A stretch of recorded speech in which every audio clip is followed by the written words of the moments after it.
Let's go to the story now. Western Cape Premier Alan Winde presented the 6th State of the Province address yesterday in Beaufort West. Winde reported on the progress made and outlined the province's priorities for the year ahead. Job creation and infrastructure investment took centre stage, with the Premier promising significant strides in 2025. Let's now explore some of this that came out of the State of the Province address with the Western Cape Premier, Alan Winde. Premier, very good morning to you. Thank you so much for making time for us this morning. Economic development at the centre of the State of the Province address, and also how to create jobs. Speak to us about some of those initiatives. Good morning, Aldrin. Thank you very much. And I'm coming to you from Beaufort West because the Speaker allowed us to take the opening of Parliament out from the seat in the middle of the city of Cape Town to some of the far-reaching areas of our province that really also need focus, and we need to be on the ground seeing what's happening and what we need to do differently perhaps. But of course, our main focus is how do we keep on enabling businesses to start, businesses to grow, investors, attract investors. And then on the other side, how do we enable our citizens to get jobs that those businesses are going to give as they grow? So it's about skills development, it's about education, it's about enabling our citizens to take up those jobs. And we're very happy with the stats so far, although still, a 19.6% unemployment rate is still way too high. But our unemployment rate now has dipped for the last 2 quarters below 20%, by far the best in South Africa, 10 percentage points at least lower than any other province. And we'll keep driving to push that down because, of course, a job makes the biggest difference. We've got to get people off social grounds into jobs because that brings dignity, that helps us grow our economy. And then, of course, what does the state do? The state invests in infrastructure. We showcased in the last 10 years how we've spent just short of 100 billion rand on infrastructure, and that has a multiplier effect of 5.6 times. That's what it does to your capital investment of your private sector. And we can see that from plans passed. There's cranes all over the place at the moment. It's really looking good. We've had bumper tourism seasons. We've got lots of investment, a tech ecosystem building here. And so that is how we've got to just keep on growing. And then at the same time, our main mandate is, of course, education and health. So that is preparing the workforce of the future. That is also making sure that our workforce and our citizens are healthy. And that's where sort of the bulk of our money goes. And then also focusing on safety, because it's also a key component of building an ecosystem. And each one of those have got major challenges. We don't even have a budget yet, so we know that that's one of the challenges that we face. We've got a very fast-growing population.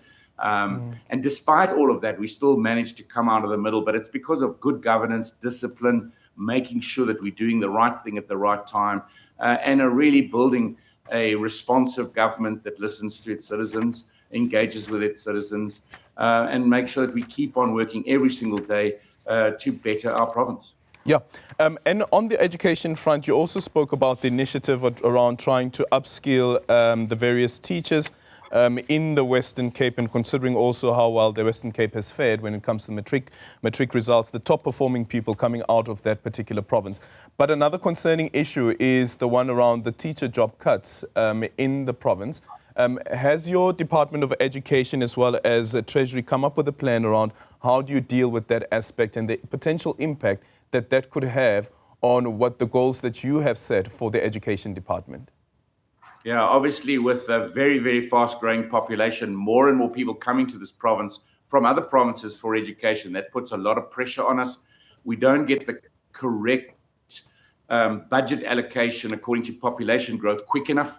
That census data that goes through Treasury doesn't bring down the money quick enough. And then, of course, as everyone knows, when you have slow economic growth, we have less money than ever before. And so that really does put a lot of pressure on us. So we had to make a tough choice where we weren't renewing some of our contracts. But also we've now got some other positions that we're funding because of the pressure on our system. But we also sit in a bit of limbo because we don't have clarity on our budget. We do have a very tight fiscal discipline in our system. We're very open and transparent about where those pressures lie. We don't accumulate massive debt for rollover into the next financial year. We really try very hard at making sure that we keep that line. But We have a lot of pressure on our education system. But despite that, I mean, you can see that report from the World Bank on our Back on Track and equipping our learners and our teachers to improve. And we're now way better than we were in 2019 with our Back on Track program. It's now seen as a program that is making big difference. We also are the only province in South Africa through Stellenbosch University run in-year testing in grade 3, 6 and 9, not only just in matric, so we can actually tweak and fix the system on the way. So we've got to just keep working on making sure that we put enough money aside. We can't wait now for a decision at a national level so that we can get our allocation letter, know what that minimum is, and then go about funding education and health in our province. Those are the big pressure points. So just to confirm, Premier, 2,400 jobs, are those the contracts that haven't been renewed? Yes, those were the contracts that were not going to be renewed last year. But I think we're sitting at 571 new posts that have been created so far into those schools that are pressured, where we see new arrivals arriving.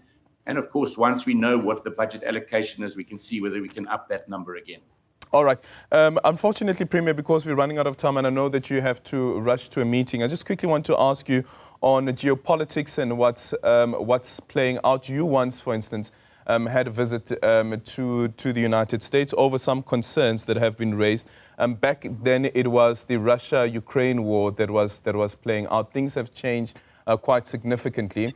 But from Premier's perspective, what do you make of the solidarity movement's lobbying of the United States administration, and also considering what you said about, yes, there could be disagreements when it comes to the government of national unity, but that is what we currently have. We have a government of national unity. It is imperfect. No matter the policies and ideological differences, the centre will hold. The Democratic Alliance being part of the government of national unity, what's your perception and your view of solidarity movements lobbying of the United States administration of Donald Trump?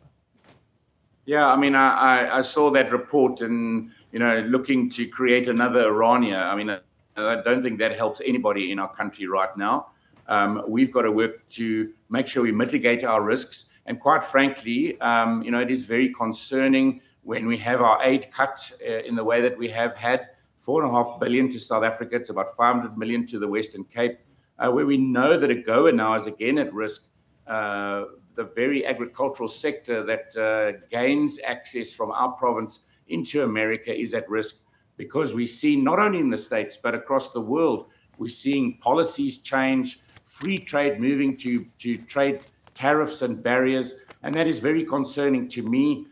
Global politics is a risk. We do have a new advantage in our country. The GNU definitely brings us into a very different position from a negotiating point with countries like the USA to show the difference that is being made. So, of course, just as we approached the USA last time, we're busy putting plans together. We hosted the B20, the businesses, and of course, part of that was the US American Trade and Business Chamber, engaging them, American businesses that are based here, more than 600 American businesses based here. And of course, many of our businesses trade with the US. So we've really got to consolidate. We've got to find the best deal that we can in this new environment that is coming at us, not necessarily only from the US, but of course, as politics changes, policy and positioning, it does have an impact on our global politics. But I believe that through the GNU, through working together, and our province will definitely play its part.